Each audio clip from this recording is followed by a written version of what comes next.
Good morning, good afternoon, everyone. My name is Andrea Armeni. I'm the Executive Director of Transform Finance and the convener of the Transform Finance Investor Network. I'm very, very excited to have you join us today for this conversation with Ryan Bowers and Napoleon Wallace from Activest and Greg Leroy from Good Jobs First. Today we'll be covering the exciting, to some of us, topic of muni bond activism and development tax incentives, and in particular how tax abatements, which have been a little bit of a scourge for some of us, or from some of our perspectives, can be addressed from the perspective of muni bondholder engagement and similar strategies. Here are the Twitter handles. Again, you can tweet. We encourage you to ask your questions. We encourage you to use the chat function. There's a Q&A function, so you'll sort it all out. And I just want to give you all a shout out in the middle of all the craziness that is happening now for taking the time to be with us, and Napoleon, Ryan, and Greg for taking the time to prep and present. But all the more we keep thinking, you know, the work has to continue, and in some ways it becomes all the more important. In my head, it keeps floating around this idea that a lot of the issues that we're seeing now, if not the medical issue per se, but who is affected by it, how the response is framed, who is losing their jobs, is very much tied into a wrong and unethical financial system. So we need to continue seeing how do we keep our communities funded, how do we keep our cities funded, how do we keep our people safe. So it's in that spirit that I welcome you today, even if this might seem a little bit far on the horizon compared to some of the issues that we're facing day to day. And I hope that you all and all in your communities are staying safe.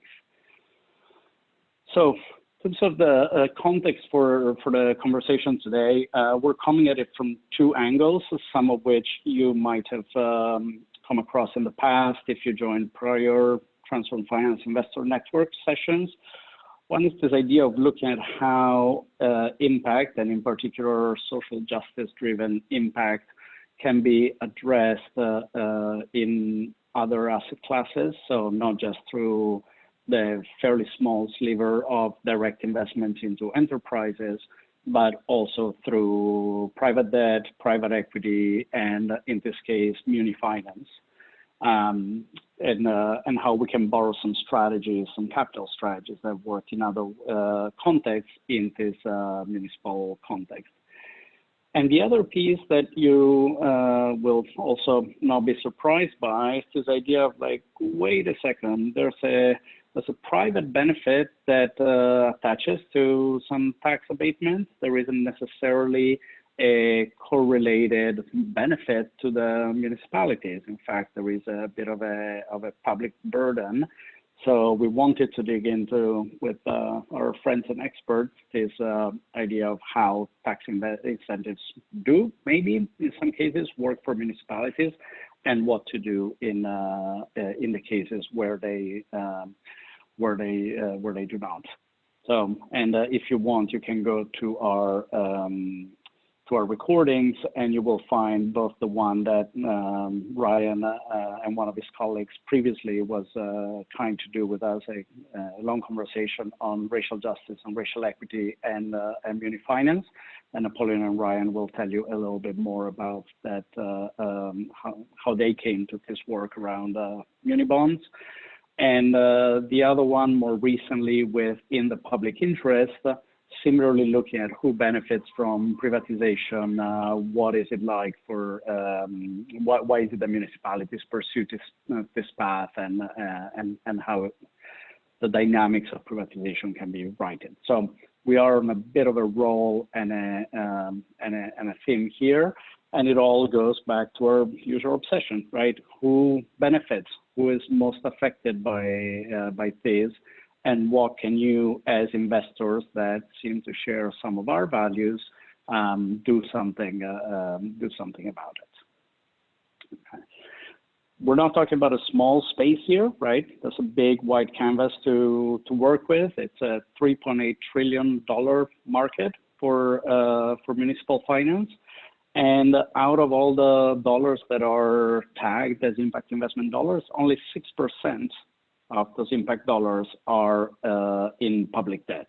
So it seems like there's room there to do something and to do something interesting. And we'll explore that. So we'll look at how these things intersect, right? Municipal finance and tax abatement. Understand a little bit that there are some disclosure requirements around tax abatements for municipalities that I think were pretty hard fought and now can be leaned into a little bit. And then we'll look at some of the potential actions and potential angles that investors can take. And with that, I will once again thank and introduce Ryan and Napoleon. Ryan Bowers, co-founder with Napoleon of Activist, social policy research specialist with an MBA, and he was most recently as a senior partner at Frontline Solutions. And thanks, Ryan, for your continued partnership with us and for your thought leadership on this. Napoleon Wallace, a community investment specialist. Some of you might have come across him with some of his earlier hats on the social investment team at Kresge. Maybe not as a high yield bond analyst at Wells Fargo, but it's part of the training, I guess, or as Deputy Secretary of Commerce for the state of North Carolina. And when Napoleon and Ryan and I discussed this webinar, I said, well, let's do it with Greg Leroy from Good Jobs First, that has really done a lot of the pioneering thinking in this area. So I'm delighted to have all three of you join us today from Activest and from Good Jobs First. And with that, I will turn it over to Ryan and Napoleon to kick us off. Thank you both so much for being with us, and thanks, Greg.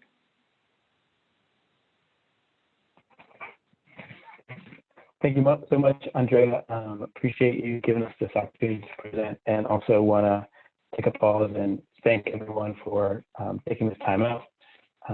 Thank everyone for doing the work that you do in communities, taking care of yourself, but also thinking beyond ourselves and take care of those around us. And that fact is not lost on us in the spirit of this webinar today. Can you go to the next slide about Activist?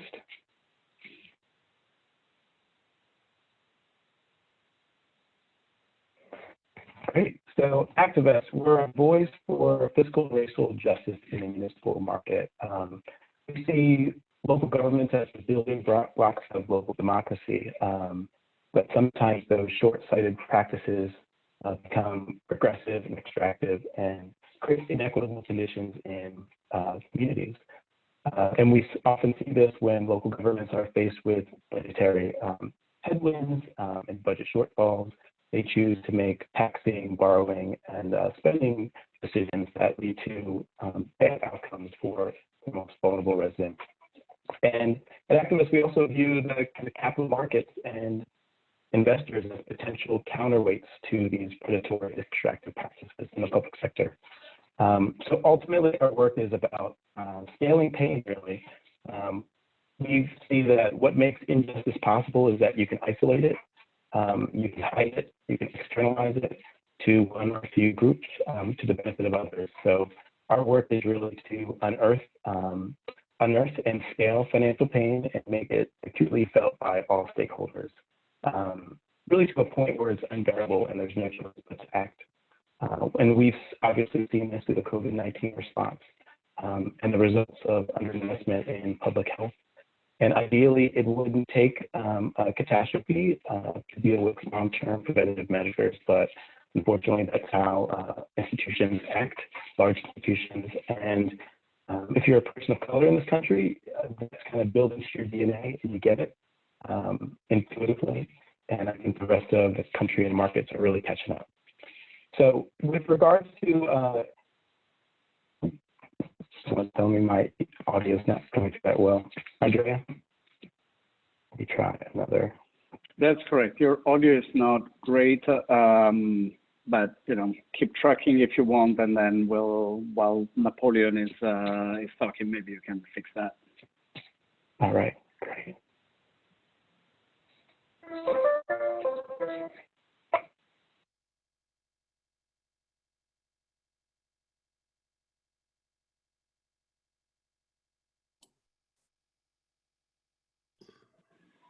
All right, great. Andrea, can you hear me okay? Perfect. Go ahead, Napoleon. Great. So Ryan's doing a little bit of that. So yeah, the way that we really look at doing this is through 3 reinforcing strategies. So to Ryan's idea around, scaling pain, scaling empathy, one of the things that we really like to do is to figure out the financial levers that really allow for that. So in our work at Activest is really rooted in 3 practices. One is around bondholder engagement. We very well, kind of understand what stakeholder engagement looks like. When we think about organizing bondholders, the majority of that is purely for financial sort of considerations, is the way that bondholders generally organize. From our perspective, if you look at the municipal bond market, which is the area that we focus on, there really isn't a shareholder at the table. And so normally the bondholder and that sort of financial interest represents one of the few places we're able to organize capital to be able to speak, kind of to the power of, municipal leadership or other sort of leadership. And so we really do focus on that. In addition, we try to make sure that we're considering new financial tools. So it isn't just a matter of pointing out what's wrong or what's broken, but also trying to figure out what the next iteration of development could look like so that there can be better products in the market. And then lastly is really trying to bring a racial justice equity lens to the municipal bond market. And so, a lot of folks that know of us know of our work around, fines and fees, sort of screen, trying to make sure that, you're not municipalities that are heavily reliant on fines and fees as a percent of revenue, that sort of thing. And there are other areas that we focus on, including public health, as well as economic development, that are all very related to this work of making sure you have a thoughtful screen around racial justice, racial equity within your municipal bond portfolio. So those are the areas that we focus in terms of our work. Next slide, we'll talk a little bit about fiscal justice and our general approach. Ryan, are you back with us? I think so. How does this sound? You sound great.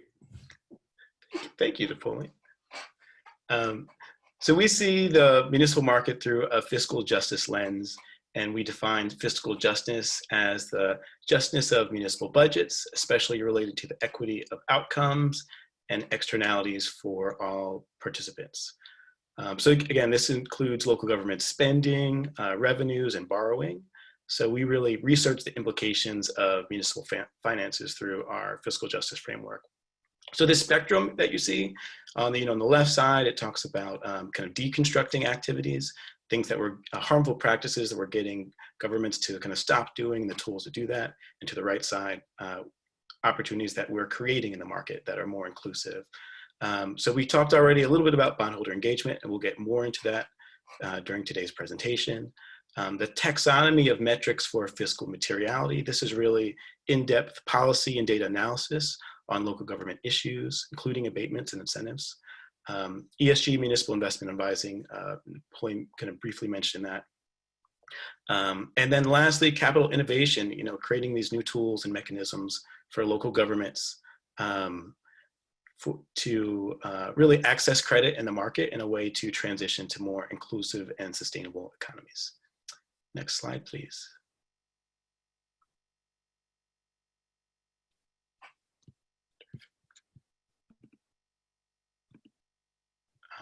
So I want to talk briefly before we get into this section on abatements about the way that rating agencies view fiscal health. There's research that we all know that shows that 95% of municipal fiscal health can be explained by just a handful of financial ratios, whether you're talking about debt, liquidity, or tax base, fund balances. But at the same time, we have found that there are a number of items that are missing, that credit ratings are missing out on, that are very material. So, those are predatory revenues, social unrest, lawsuits, climate resilience, tax abatements, public health, economic decay. So as we talk more about abatements, it's really thinking about this short-termism and how we can get cities to think beyond, the election cycles of elected officials, one-year budget cycles, and even getting rating agencies to think beyond just the 3 or so years that a credit rating is good for. So trying to get cities to think about longer time horizons that are kind of equal to the length of these kind of, oftentimes fixed assets that we're dealing with in the municipal market. So our task really with Activest is to quantify the present value of these future liabilities and risk for both municipalities and investors. Next slide.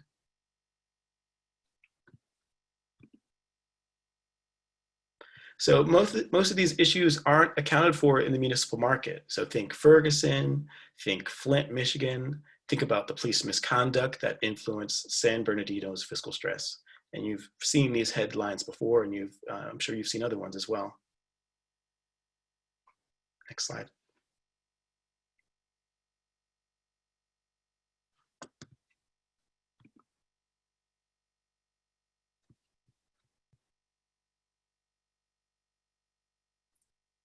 Napoleon, this is you. Yeah. So if you're thinking kind of Ryan's point around public benefit or around the role of, kind of economic development, as well the considerations, and this is, Greg will be able to go into this a little bit, but, if you're thinking about why do folks do economic development, it really is for, kind of either public benefit, kind of private corporation benefit, but for most folks, they're elected officials or other leaders that are making a decision around whether they should give away an abatement, whether there should be corporate subsidy.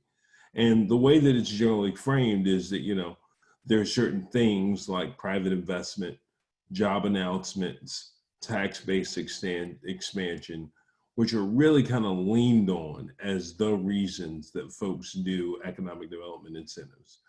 Now, the things that, they actually want to get to that they're less effective at, the real sort of outcomes are around more jobs, better jobs with better wages, wealth creation, higher quality of life, and higher standard of living.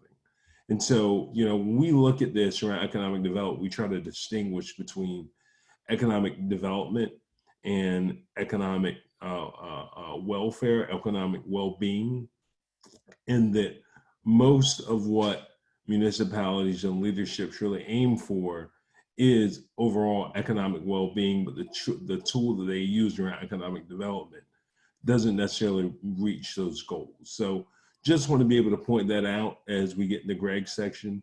In addition, want to make sure that we talk about some of the things that, economic development is actually really good at.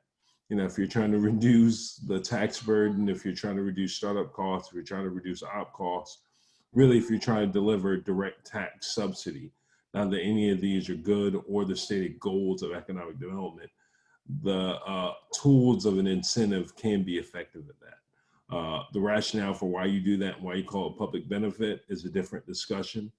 In addition, one of the other things that we've seen, and there's a great piece of research that came out of Duke a couple of years ago, Incentives to Pander, that really calls out the fact that the biggest sort of public benefit or public interest when there is economic development incentives provided, and this is empirical research, that the real sort of upshot or the real sort of benefit is around there being opportunity to pander. So political pandering, to be able to state that you do have an interest around economic development if you're an elected official. So with that, we'll pass it over to Greg so he can speak a little bit more on this issue, which he's one of the nation's foremost experts. Greg, we'll hand it over to you. Thanks very much, Napoleon and Ryan and Andrea.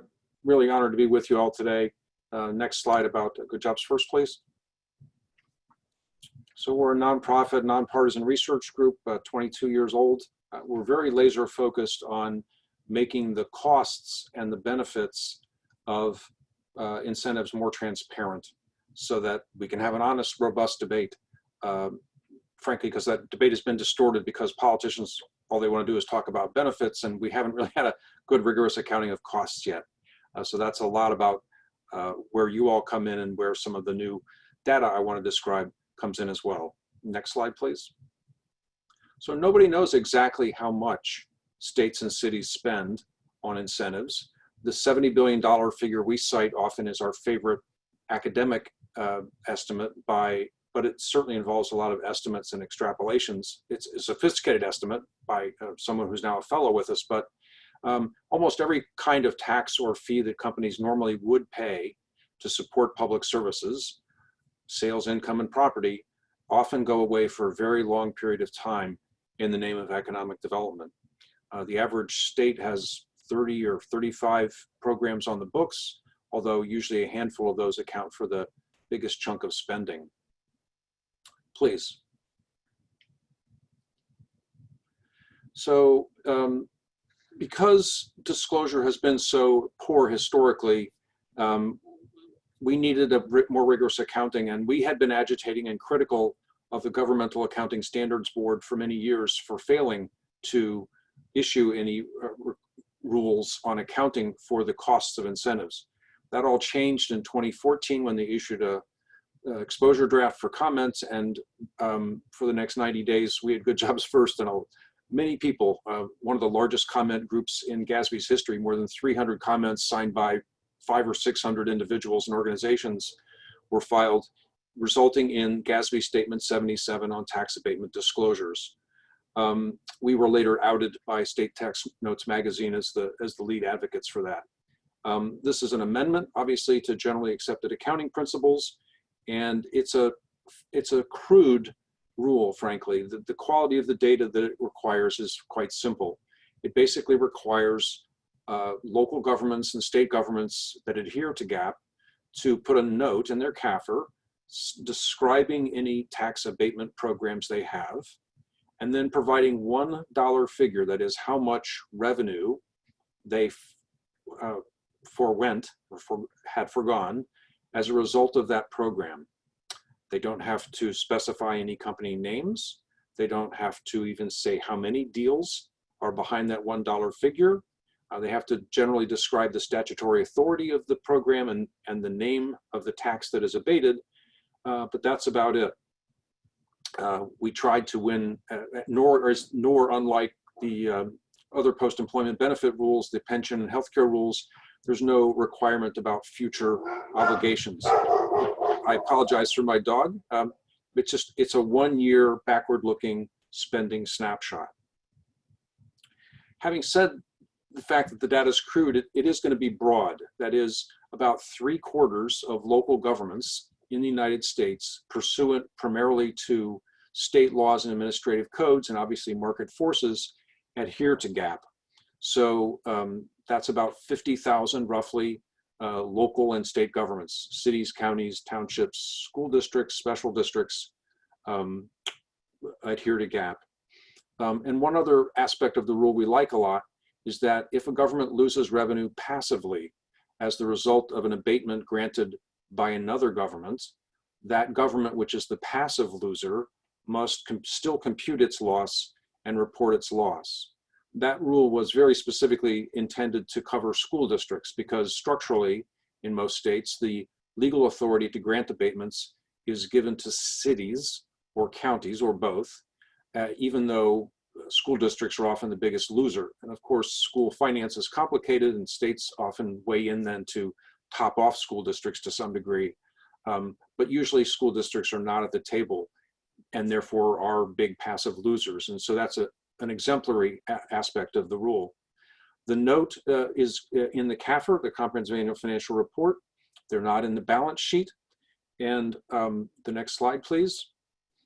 As a public service now, we at Good Jobs First are going through those 50,000 CAFRs, one PDF at a time, and grabbing the numbers, if they are reported, and putting them into a database which is linked prominently on the front page of our website, which is goodjobsfirst.org. That's all one word, and first is spelled out.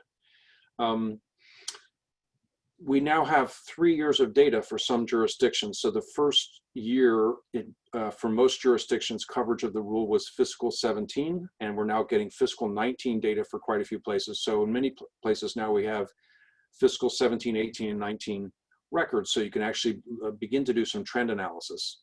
Although I want to underscore, and this is very much the value of today's session, we want to point out that we think compliance is still quite uneven.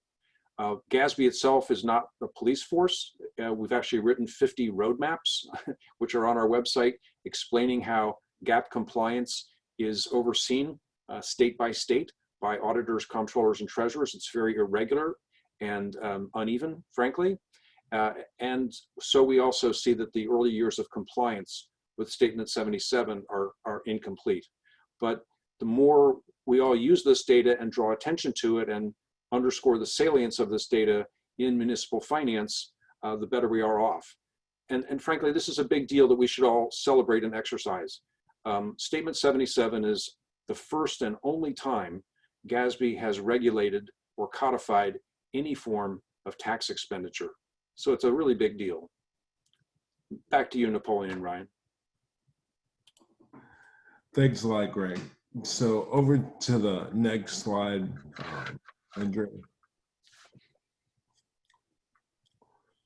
So it's worth noting that, there are folks who are doing work around tax avoidance more broadly, right? So the UNPRI has done work around tax transparency. Primarily, it's been in sovereign states, it's been more internationally focused, looking at governments. But one of the things we want to bring up is just that there is kind of an acknowledgement that tax avoidance does have possibly or definitely deleterious impacts on a investor on an equity side, the equity side of an investment, the corporate side. But that there's this other angle that we're really trying to approach it from to really demonstrate some of the negative externalities that occur from that in the broader municipal space. So if you look at some of the work that UNPRI has done around tax transparency, their big question they answer, why is this important for investors? One is that, corporate income amounts can be material to profitability. And you really don't want a company that is going to be, primarily dependent on profitability, or their profitability is primarily dependent on their tax sort of strategy. In addition to that, corporate tax avoidance might suggest other sort of, areas of poor governance, whether it be underlying legal, operational, reputational, financial, or other risks. And so definitely want to be thoughtful about that. In addition, investors, as it's seen in this market, really do want reassurance that their tax practices, especially in the ESG and sustainable investing and impact investing space, can align and really hold up to stakeholder scrutiny and regulatory changes. And so the last is really trying to figure out, Ryan, he's talked a lot about this. What is, the role of corporate entities in terms of contributing to the commons, benefiting society, whether it's through tangible, infrastructure, intangible on the education side, what does that look like? And so, for us, we really believe the items 1, 2, and 4 are the places where there's kind of the most critical sort of consideration around tax avoidance for the municipal space, but especially on the last, where there are areas where tax abatements, and we'll give an example of this, but where there are areas where tax abatements are excessively used, you do see a number of, societal exposures if you were thinking about ESG risks, whether it be from public spending or cuts, or whether it be in other areas. These are all things that show up. Next slide, please.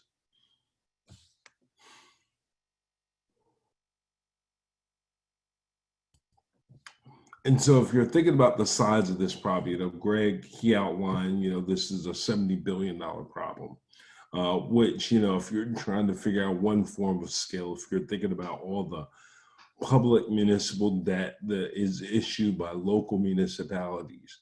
Today, 3.5, kind of is a rate, the yield to maturity on the majority of the market.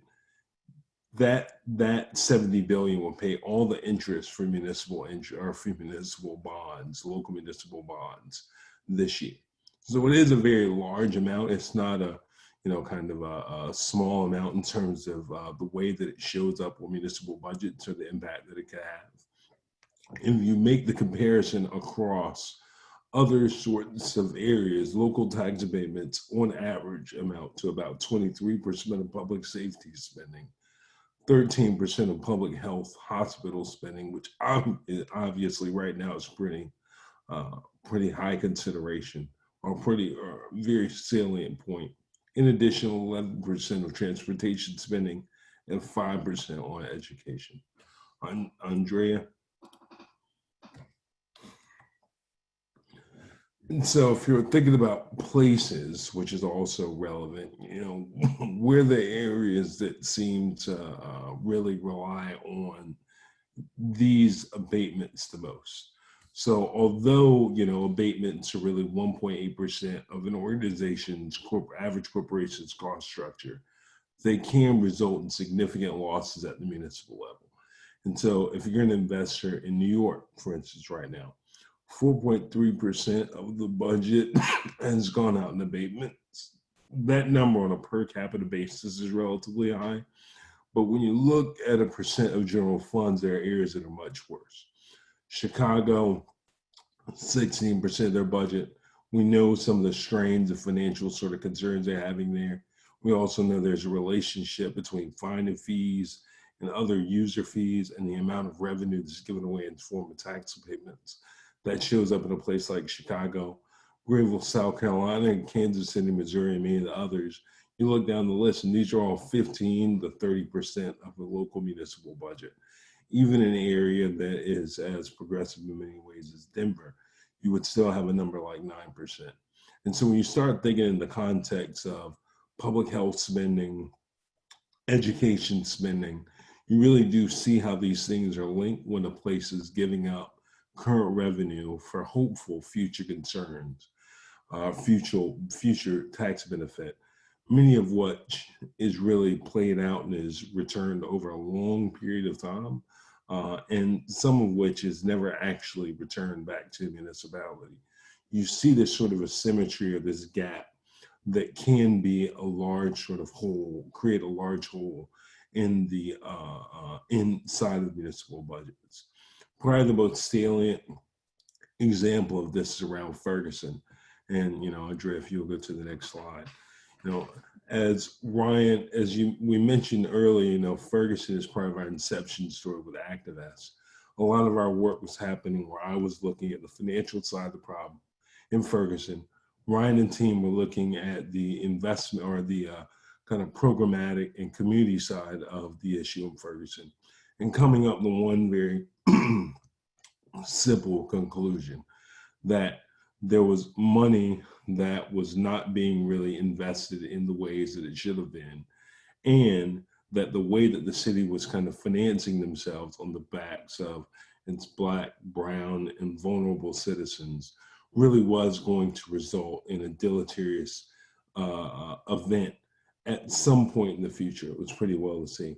And then, the story that we all know about Michael Brown being shot and being murdered, and that did have an event in terms of the social, or it did have a social event in the form of social unrest that eventually resulted in a very negative impact on the municipal bonds. So, the bonds were trading at 101 at the time of the murder. And then over time, those bonds fell to 50 cents on the dollar. And today, recently, you can even see where Ferguson officials really point to the financial strain that they're currently under that could lead to dissolution. Now, folks might ask, what does this have to do with, municipal tax abatements? So one of the, kind of data points that shows up really well when you look at the case of Ferguson is that 25% of the local municipal budget was obtained in the form of fine and fee revenue. So that is all the things, whether it be stop and frisk, or whether it be stop and frisk related stoppings, or whether it be code violations, or whether it be over ticketing. But there were a number of interactions that happened there that really should not have. That was to fill a budget gap that many folks say was left when a Fortune 500 company, Emerson Electric, which I believe had a $50 million site there in Ferguson. So a very large physical site, and had a recent expansion. And there was a $50 million expansion, existed there, used local resources, but only paid into the city about $60,000 per year in terms of payments. And theirs wasn't on the back of abatements per se, but it was an extremely beneficial valuation of the property. So the original property, there's a great article about it in Atlantic Magazine, where they do a great walkthrough of the Ferguson and Emerson, and as they say, Ferguson's Fortune 500 company. But you look at that case and you see a reduction in valuation of a property that otherwise should have been valued much higher than, I believe, the $10 million number that it was valued at, which really did reduce significantly the amount of budget that was going into the local municipal coffers. And so what we've seen over time, when we're looking at this, is there is a relationship between places that give away significant amounts of their budgets in the form of abatements, and the places that seem to rely most heavily on regressive forms of revenue, whether it be fines and fees, or whether it be other sort of user fees, but the things that really extract wealth out of, extract wealth income out of most vulnerable communities. We've seen that relationship, and we do believe that there's a different way to budget. This shows up in our fiscal justice work. And if you were looking to do kind of improved work around abatements to make them better or to make them more equitable, we do have ideas, and we believe that this is kind of the seed of our bondholder engagement work. Ryan, would you like to talk a little bit about that? Certainly, thanks, Napoleon. So there's a consensus amongst researchers and practitioners that abatements are ineffective and ill-advised for governments. But if local governments still are considering them, there's a number of precautions to take. And I'm going to talk briefly about some things that municipalities should start doing, and then I'll talk more about some things that they should stop doing. You can find more research on this by going to Good Jobs First website. Also, others that are researching this, Lincoln Land Institute, Pew, Upjohn Institute. But here's just a few. So first, as an investor, know which states and localities evaluate the results of their subsidies on a regular schedule. In order to do that, abatements and incentives first need rigorous criteria, and the private sector institutions need to comply with disclosing those abatements and their uses in a timely manner. So, were jobs produced? Were they paying a living wage, or were they just at minimum wage jobs? Was the development that was done connected to transit? And when non-compliance does occur, particularly around GASB statement number 77, and it will, local governments need clawback mechanisms in place to make sure that they recapture some or all of the value of those abatements. Lastly, improving kind of continuous learning is important and shouldn't be done within a vacuum. There should be rigorous community conversations, public debate about the effectiveness and the impact of abatements and how they have disparate, they land disparately on different communities. And just also the fact that, localities should set really clear guidelines up front about when there's going to be engagement, what the criteria is, and this is not something that should be done after the fact, which often happens. Next slide. So a couple things that municipalities should stop doing. I mean, we've touched on this earlier when Greg presented, but they should stop their incomplete or late GASB 77 disclosures.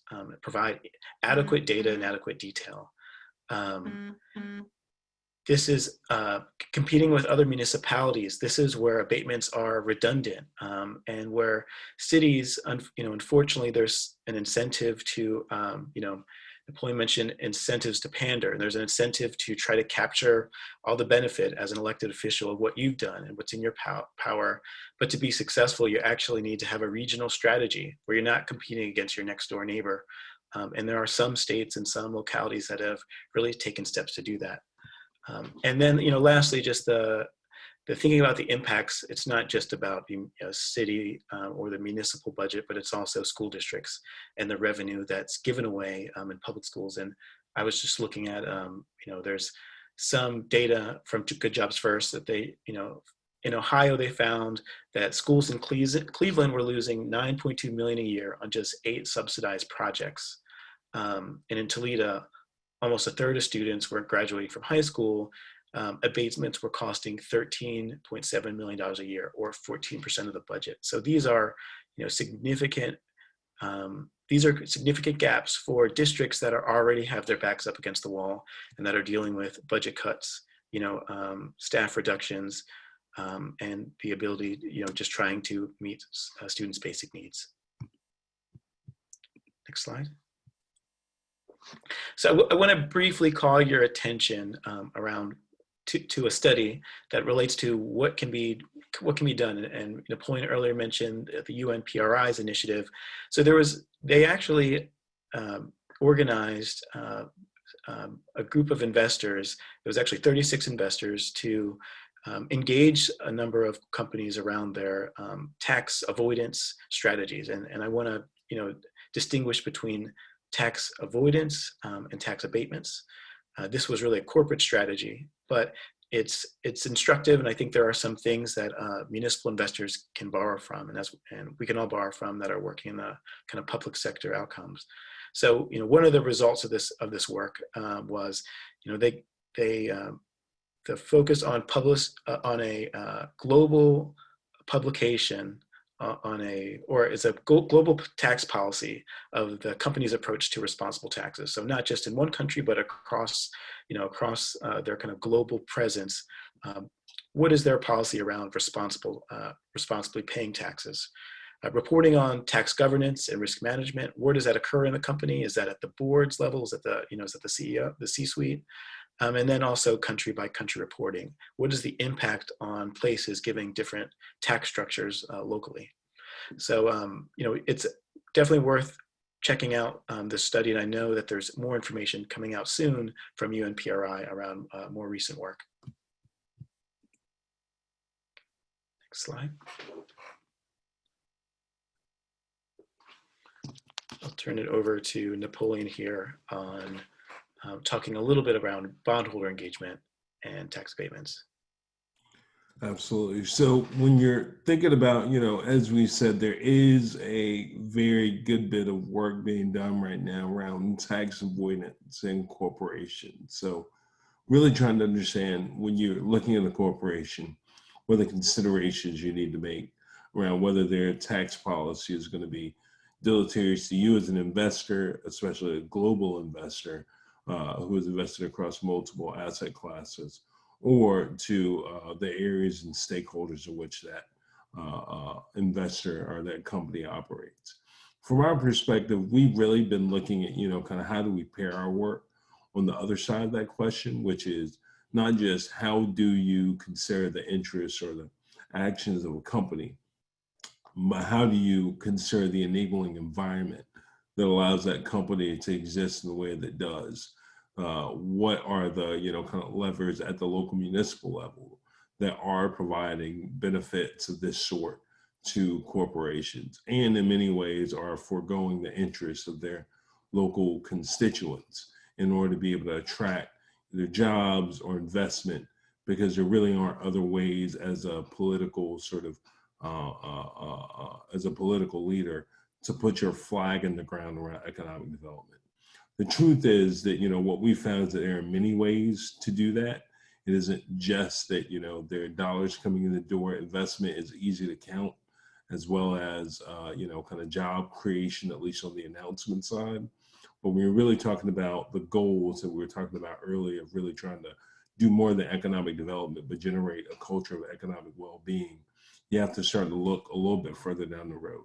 And those items, as we said before, really do include things more aligned with wealth creation, higher quality of life, as well as a higher standard of living. So that's just a little bit of point there. In terms of the actual engagement work, what we're looking to do, what we've started to do is we found places where there is an overuse of abatement and where we have seen that there's already sort of local support for changing practices of excessive abatement use. And so in terms of how we look to kind of organize around that, one is that we do believe that GASB 77 provides a very powerful new tool for accountability, transparency, and research. So the level of insight that even as a community member you now have into the way that your municipality chooses to spend their budget, whether it's fiscally just or whether it's not. And we believe that that's a very kind of useful, motivational, as well as insight tool to be able to hold local municipalities accountable. In addition, we do think that investors are increasingly starting to understand the economic and social impact of abatements on municipal fiscal health. You give the example of, Ferguson, which is a case of social unrest, civic unrest here in the U.S., the fallout. If you look at the ILO, they speak very closely to the International Labor Organization. They think about, sovereign unrest as or that is somewhat predictive. And, if you were looking at any sovereign debt desk that is analyzing international debt, they would be thinking about the way that a citizenry or residents are treated as a consideration of whether social unrest is a possibility, whether there's adequate funding amongst all the other issues.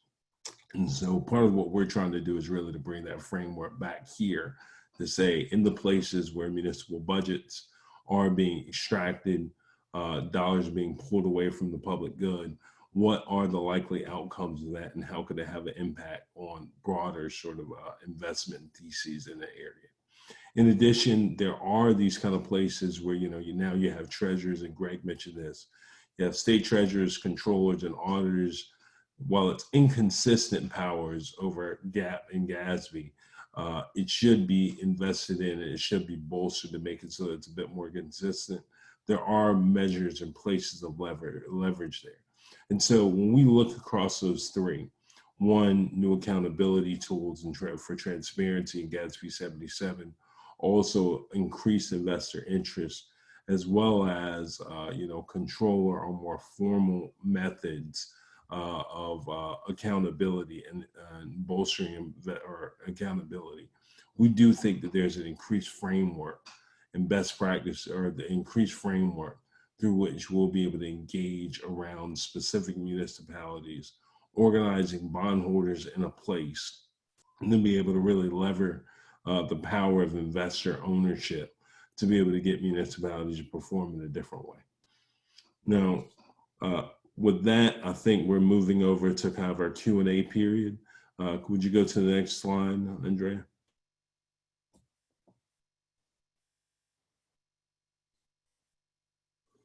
All right, great. Very exciting slide there. So yeah, let me bring a couple of quick reflections together with my thanks to all of you and to all your teams for the work that you're doing. With some questions from the chat, and before that, as people still trickle in with their questions, I just want to bring up a couple of points that came to mind as I was listening to you and more generally in some of our conversations, and then look really into the strategy piece of what the investors in our networks can do, both on the owner side and on the manager side.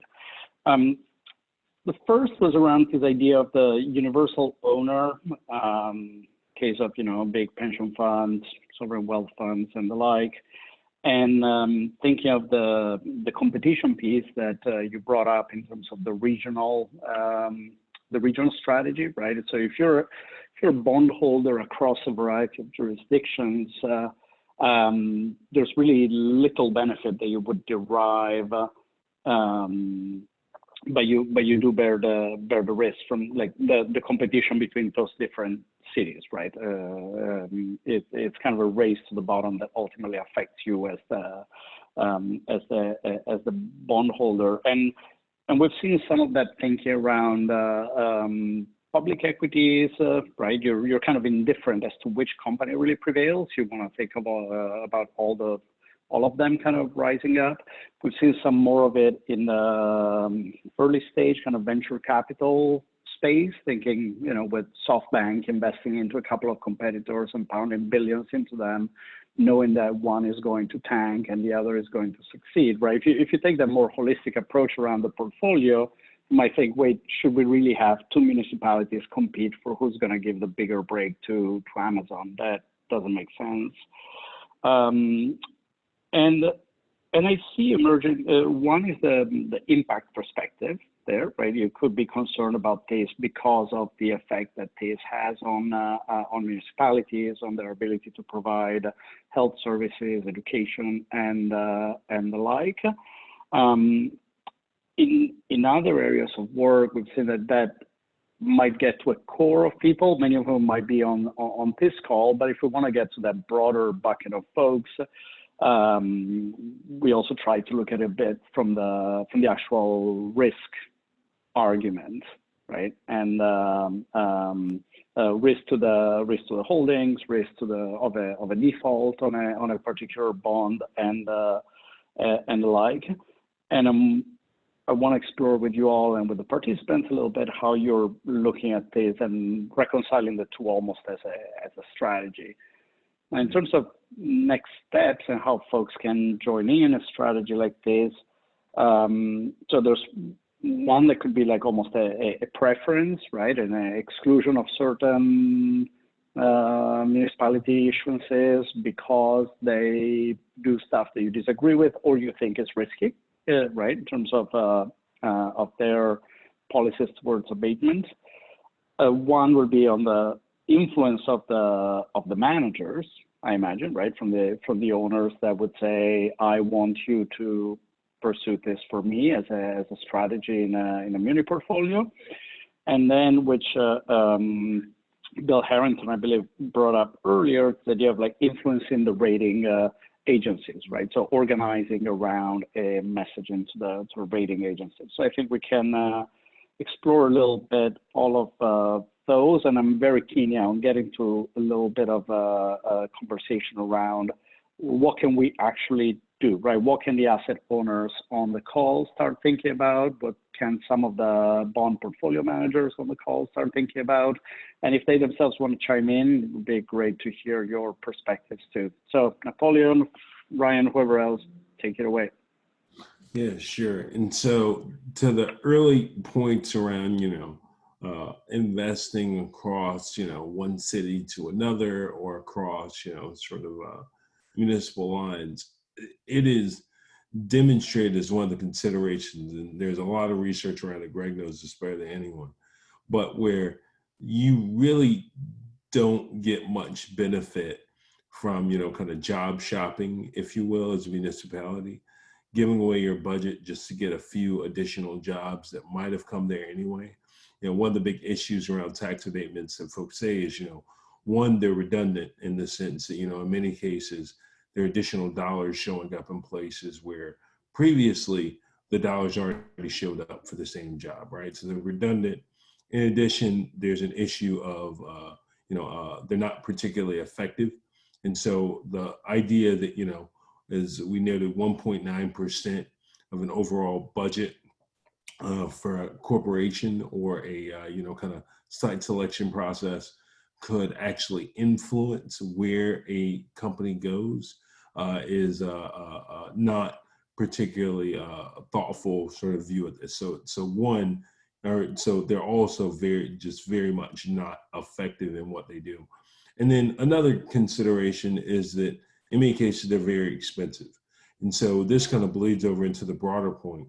If you're thinking about tax abatements for municipalities, on the corporate side, they really do kind of affect this idea of if you're an owner across equities and municipals. There's a issue of long-termism where you really do want to see kind of the rising tide happen and everyone be able to benefit from that because it's better for your stock, it's better for your company. But in many cases, when you are willing to kind of forego that long-term approach and, kind of acquire in the short term, whatever returns you can, you end up with this issue in municipalities where they're no longer left with the infrastructure or base revenues, base income to be able to address externalities, kind of the non-financial sort of ESG risks that now, we've been speaking about climate change, but really bringing it home around issues of public health. There's some great research right now that is coming out of Princeton around the role of, kind of public health in terms of municipal spending on public health and how it affects broader impacts and outcomes around public health. And what you see is if you spend less, you get a little bit less. And for a lot of the municipalities, we've seen declines in their budgets around health. Much of that has been around health, education, as well as climate change. Much of that has come at the cost or has come as a result of tax abatement spending. And so I know that, Greg, Ryan, you all have thoughts on this as well. So I'll pause and pass it over. Sure. I just want to say great questions. Very specifically, if you have a place of interest where you're concerned that this might be, that abatements might not be, might be getting overdone or may be getting underreported and underdisclosed and underweighted by the ratings agencies, contact us. Contact Activest or Good Jobs First, me or Ryan or Napoleon, and go look at our tax break tracker to see what we know already about what has or has not been disclosed. We've been scouring these PDFs now, and let's look at it. We'll also send you to the roadmap that describes how the system works in your state, who has the statutory authority to oversee compliance, and necessarily we're going to have to work up the food chain. You wouldn't start with the rating agencies, you'd start with the auditor, the comptroller, the treasurer, whoever has the state statutory authority, or the school superintendent in the case of some school districts. But we know how to do this now. We've simplified the system and mapped the roads for everybody in every state. And we would love to team up with somebody who has debt or is investing and wants to work on this together with us, because I think that there's some great cases waiting to be made out there, apropos of all the slides, all the cities that Activist just named in their slide, and many, many more. Greg, when we first started talking to you about our work at Activist and learning more about the amazing work you've been doing for a while now at Good Jobs First, you've been involved in specific kind of site campaigns and localities. You work with organizers on the ground. Can you share a little bit about some of your abatement work, kind of sans investors, and then what is the opportunity that you saw while that you think investors could bring some added value to do this in a new way that hasn't been done before? Sure. So an exceptional example has been playing out in Louisiana the last few years, where, tipped off by our subsidy tracker database, which even predates the new accounting rule, a faith-based group called Together Baton Rouge, Together Louisiana, began to say, what's going on here? We have this state-controlled tax abatement program, which is crippling our schools, crippling our parish governments, crippling our public safety and infrastructure budgets. We're giving away, almost $2 billion a year, basically to the petrochemical giants in the lower Mississippi River Valley, the so-called Cancer Alley area of that state's complex.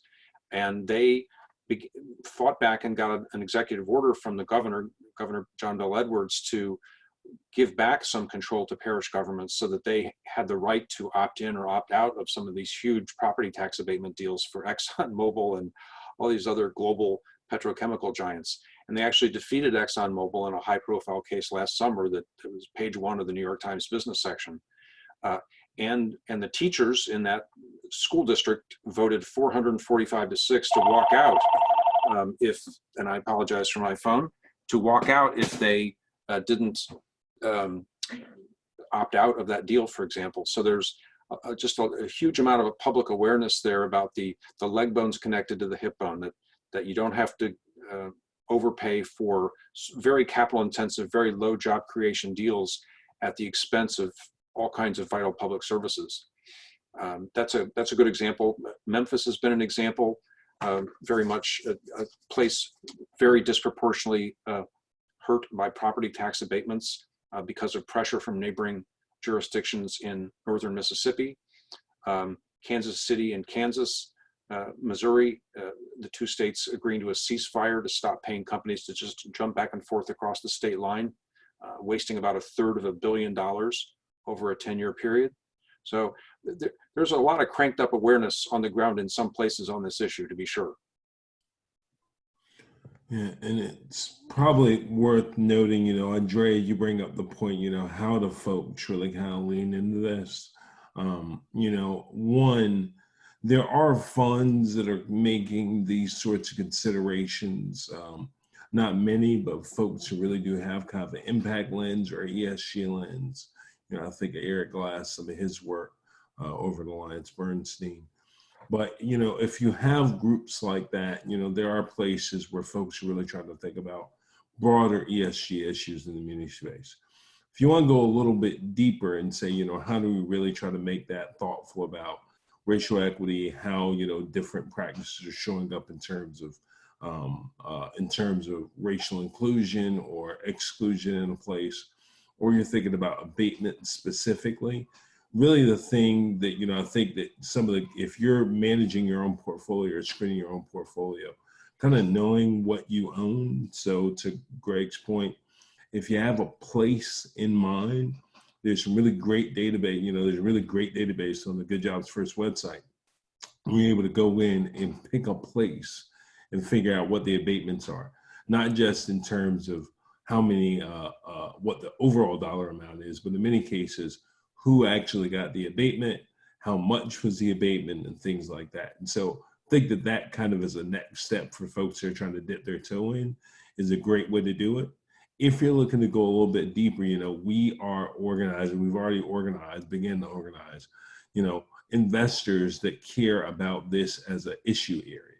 So for the same way that you have folks that, you know, are caring about other issues, we believe that tax abatements really are a critical issue in the terms that they are the thing that extracts a significant amount of capacity out of our local municipalities, which we would define as a building block to our democracy and society. And so from that perspective, folks that are interested in trying to better understand how can we organize against or around a specific municipality to get them to behave a little bit differently, kind of, if you are interested in that, please do reach out to us. There are a few places we've already started to do a significant amount of research. We listed many of them earlier. We're already doing work in places like Chicago, also looking at other cities. Don't necessarily want to name them all here, but if you're interested in the issue altogether, kind of reach out to us at Activest. Would make a lot of sense. And I just want to say a little bit of intervention and cooperation could go a very long way. We think there are some low-hanging examples to be made of non-compliance and overspending here.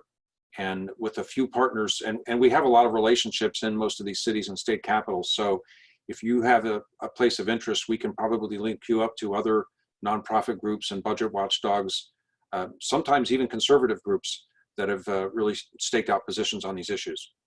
Mm-hmm. Great. And I'm thinking that there's an angle here. I'm reminded of the work of our friends at the Open Society Foundations in the Economic Justice Program, on really teasing out the economic power nexus to the political power. And in this case, I imagine there are some of those dynamics also of the revolving door, right, between the political advantage of a certain municipality issuing an abatement, and then leadership moving to the company or being seen as friendly by other companies and having a cushy thing afterwards, and that kind of reinforcing itself as a cycle there. I wanted to ask, because I saw Eric Glass's comment there, and by the way, if you all haven't heard his podcast session on Impact Alpha, you should, on return on investment is the name, you should really do so. It's also quite funny, to the extent that a Muni fund manager can be, portfolio manager can be funny. He was asking concretely, right, what can be done, how can one collaborate with the efforts of Activest and some of these organizing pieces. And I want to build on that by asking you all explicitly, is there anything that makes a municipality, let's say, or an abatement instance a better target for a campaign? That could be a good starting point that everybody can coalesce around.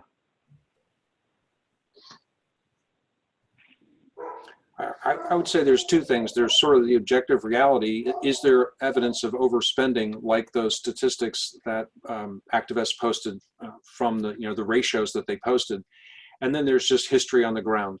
Is there a community group or a public sector employee group or pension rights group or some progressive elected officials or all of the above who are already agitating about this and aware and trying to fix things? And in many places, there are at least some of those elements. I want to underscore Greg's point. I think one of our biggest lessons learned with Activest is, our work doesn't really advance unless we have relationships on the ground that are owning this issue, that have owned it before and that will be there after we're involved, that kind of put a real personal human element to it. Because as you're talking about finance, something about it's just inertia can get the topic to be theoretical and less about the impact on people's lives, on employees, on neighborhoods and places. So there's so many reasons to have this rooted and be accountable to the communities where we purport to work on behalf of, so that we stay connected. And I'm thinking even more concretely than, Napoleon. Even more concretely than that, I was thinking, could one identify, say, a municipality where there is a teacher's pension fund that has a history of being active, and that there have been cuts for teachers, and that pension fund has, significant holdings of muni bonds in the areas, and like so, something like that. Very, very practically, what would make one? Is it more a small city, or should one go after Chicago because it has more national prominence? Like some of those very practical aspects, if you've already thought through them, or we can also do that offline. Yeah, so one, being very practical about a specific portfolio. So someone like Eric, part of the work that we do is we will scan a portfolio for outliers. So not that, telling Eric that, call us, but, that is the work that we do, right? So we're able to kind of do that bit of scan that many folks don't necessarily have the lens to do. In addition to that, the way that we've really kind of approached place, has been one, folks say if there's an issue, a social issue, kind of follow the money. A lot of our work has been actually the other way around, where folks say we're seeing that there's a critical issue that we can't quite get our hands around. The municipality continues to behave in a certain way, and maybe around corporations or otherwise, and folks don't quite understand what that is. Maybe it's teacher spending or, education spending or public health. The thing that we normally do is take that problem and unpack it for some of the financial considerations and concerns. And the abatements in many cases shows up around that. So I would say there's definitely you can define the places, as Greg said, they're the most obvious and concerning outliers around abatements. The things to look for would be, let's talk about a percentage of revenue or a percent of abatements as a percent of revenue, but then layer on to that, where is there also additional outsized user and fine fee, other sort of regressive revenues as a part of the revenue stream, as well as places that seem to have a down, kind of turn or declining spending on public services. So whether it be education, whether it be public health spending, and in many cases an increase, actually an inverse when it comes to public safety and criminal, police spending. But in those areas, those are the places that we really kind of look at, that we say, at least from a fiscal justice side, those are the most concerning. And those are the places where abatements in many cases are kind of a linchpin opportunity to say, if you stop doing this, there's a waterfall of positive impacts that would happen. And that's kind of the way that we look at defining the place. There were some questions around how do you find which bondholders, how do you find the local bondholders of a particular municipality?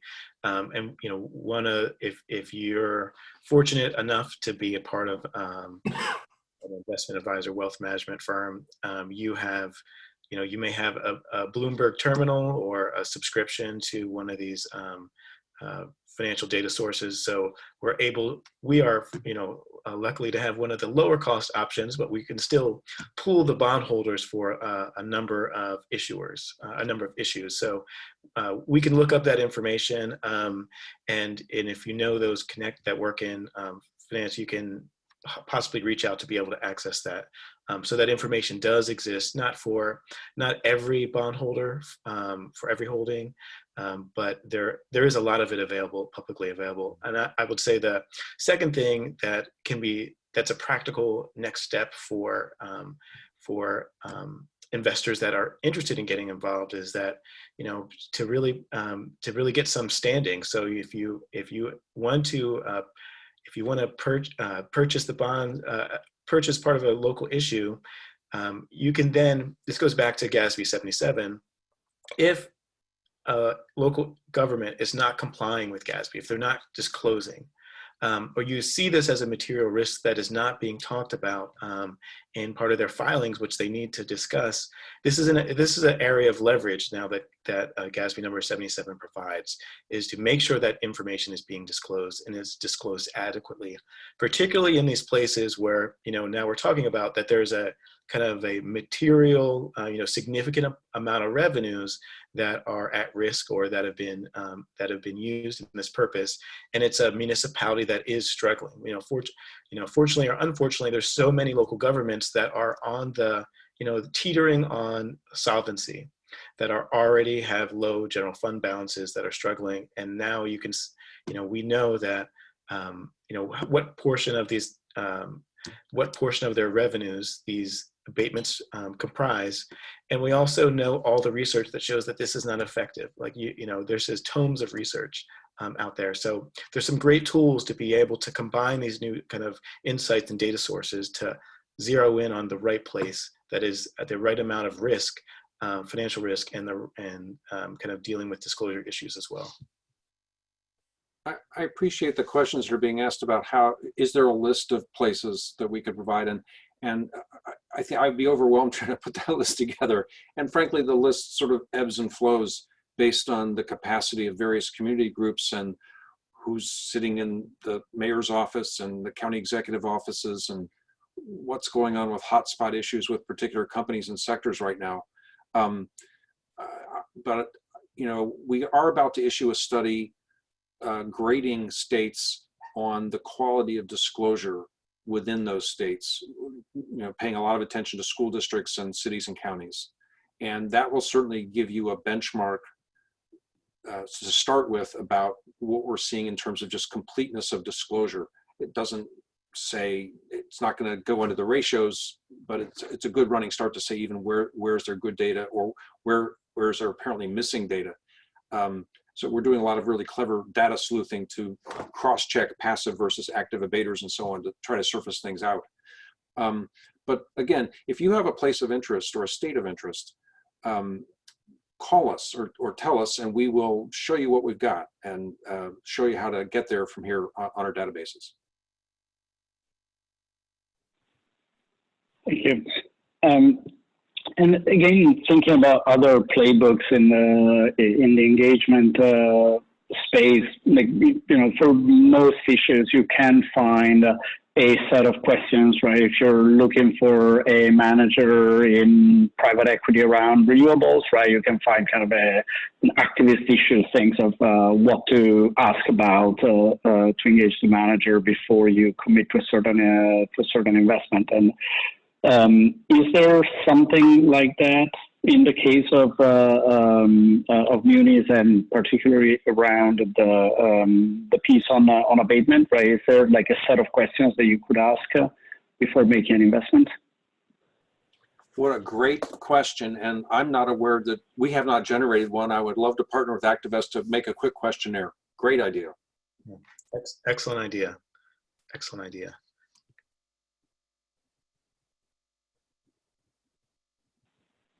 Cool. Do you all feel, Napoleon, Ryan, Greg, that you've addressed some of the chatter commentary that was coming through the chat? There were a few very good questions there. I've lost track. If you feel like we've covered everything, or?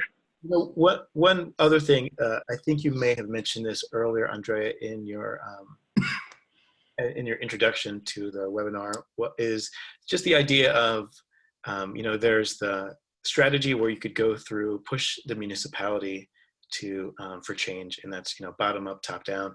But there's also the idea of really making sure our investors and funds have you know, investment policies that have clear guidelines around abatements and an abatement policy. So just like UNPRI was asking people to have a asking corporations to have tax avoidance policies. Tax abatement policies are something that should be done as well. And that's something that we are working on in Activist, is having some model language for investment policies for abatements, your approach to abatements, your disclosure, who you'll invest in, under what conditions, and what you'll do if you find yourself in a situation where you have some holdings where there's some bad abatement practices. I'll just say two other sort of zeitgeist comments. Certainly the higher profile of this issue resulting from the Amazon HQ2 competition and auction, and to a lesser degree the Foxconn controversy in Wisconsin that President Trump has so closely associated himself with, make this issue much easier to translate to people. And I also think that the recession, if there's any tiny silver lining in the recession we're entering now, and hopefully it'll be brief, is that as before, state aid to local governments will probably take a hit even after the federal stimulus goes through. And that means that the severity of the impact of these abatements on the base revenue of local governments will be more pronounced and salient. They said, I think after the 08 recession, they talked about there was a 4% drop in local government revenues from the impact of the recession. And you think about, you know, if there's an equivalent or greater than 4% change in revenues, the percent, so the impact of your abatement would just be that much larger. Right, and state aid formulas just got much stingier. I mean, there's some states that have still not recovered on a post-inflation basis their per student K-12 spending levels from 2008. So one thing I was thinking, Ryan mentioned the investment policy statement. I imagine some of the folks that were following along that are from foundations that have been fairly active on rejiggering investment policy statements on other areas could definitely be quite helpful with this. I haven't seen one personally that addresses this personally, if not or directly. I think it's some of the non-pension funds probably that also have made their IPS public, or would look at what they have done, and then I see that Nick Forrest was mentioning, like kind of community foundations as being kind of an interesting an interesting target or interlocutor for this type of work. So between like foundations, community foundations, the small town teacher pension fund that we were talking about, and nuns, there could be something emerging there. Yeah, Nick, I'm not sure we've met. It's a great idea. If you have connections with community foundations like those that belong to the Funders Network for Smart Growth and Livable Communities or the Neighborhood Funders Group, if there's an affinity group within those networks that are focused on municipal finance like this, I would certainly welcome that conversation. Thank you for that suggestion.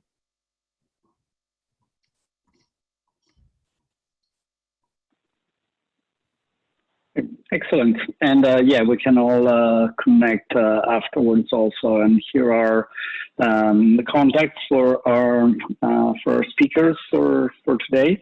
So Napoleon and Ryan at Activest and Greg at Good Jobs First. With that, please feel free to share any closing thoughts on your end, or I'll just thank you.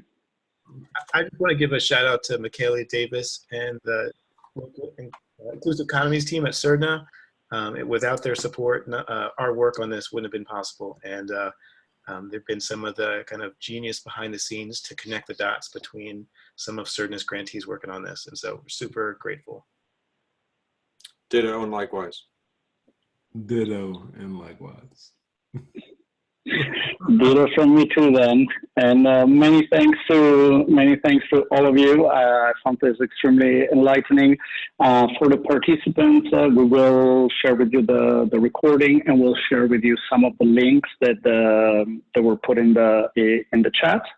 And please feel free to follow up with any of us if you have any more comments and if you'd like to get involved. It seemed to me like such an obvious emerging opportunity for some serious sort of multi-stakeholder work here. And as we said at the very beginning, given the time that we're in, more needed than ever. So thank you all for all the work that you do. Thank you for taking the time to be with us today, and please stay safe. See you next time. Take care. Bye-bye. Bye. Thank you.